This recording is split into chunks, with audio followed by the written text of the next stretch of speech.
Frederick Glaysher studied writing with the poet Robert Hayden at the University of Michigan, where he earned his master's degree in English and is the literary executor of the Hayden estate.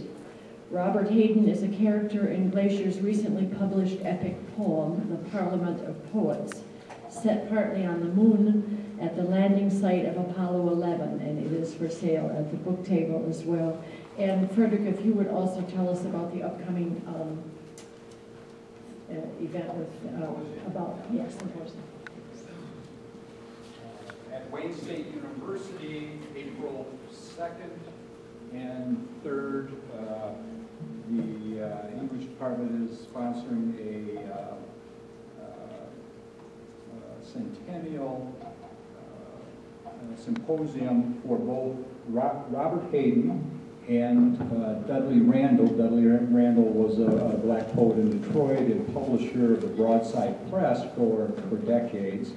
And they were friends. Dudley Randall was born in 1914 and Hayden in 1913. So there's been a whole series of events for the last several months. This will be the last event honoring both of them. And anyway, there are flyers on the card table back here. If anyone's interested in attending, there will be a series of lectures. I'll be talking on Robert Hayden's Angle of Ascent, which alludes to one of a line in one of his poems. And then the following day, on Thursday, I'll read an extract from my epic poem in which he's a character and basically takes the persona, flies from Earth to the moon kind of thing.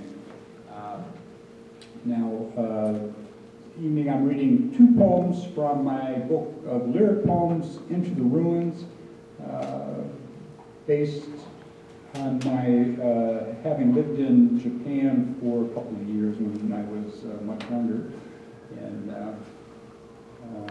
the first one is titled Crowned Maitreya. And Maitreya is a word, is a statue considered by the Japanese to be their national treasure. And it's really an exquisite treasure kept in Kyoto.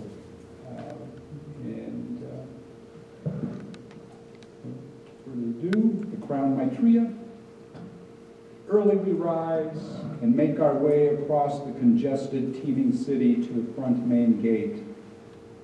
Entangled in electrical cables for the trains, walk unchallenged past the clay statues of the guardians of Buddhism. The walls shun the noise of the traffic. Sweet coolness pervades the morning air. Here in the old capital of peace, we seek out this place of peace, Koryu-ji, temple of the Hata families after their long journey from China and Korea. The monks have finished their morning prayers, abandoned the temple and lecture hall to the daily influx of tourists. An old man sweeps stray leaves and sticks from bare ground and sprinkles water on the flagstone path. We wait patiently while these rituals are performed, talk of Shotoku's hall, his code of laws, his love of peace and harmony, of the great service he rendered Koryu-ji in Japan. Such a ruler hasn't appeared in centuries. The bronze door of the museum opens, we pay a pittance, walk in, skirt along the rigid, lifeless icons. We know what we have come to see. In the placid morning we stand, oblivious of time, enraptured by his beauty. Suddenly they arrive, bellowing, cackling, trampling the silence. We step back and let them rush by, their guides swinging a pennon. Nikons and cannons frantically clicking, their national treasure captured for posterity.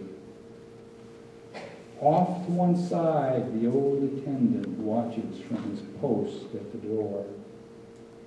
We wait for echoes to fade away. He shambles to the altar, rings a graceful bell 3 times, offers a prayer. We all acknowledge with a bow.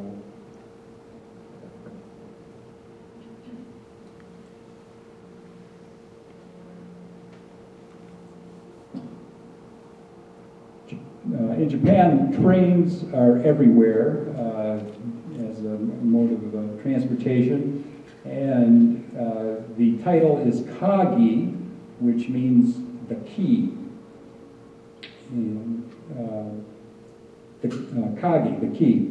Halfway to Tokyo, in a little side station, I sit down to await the next train. From around the corner of the building, a 6-year-old boy hastens up to me, asks in his childish voice for help. I follow him to a worn-out bicycle.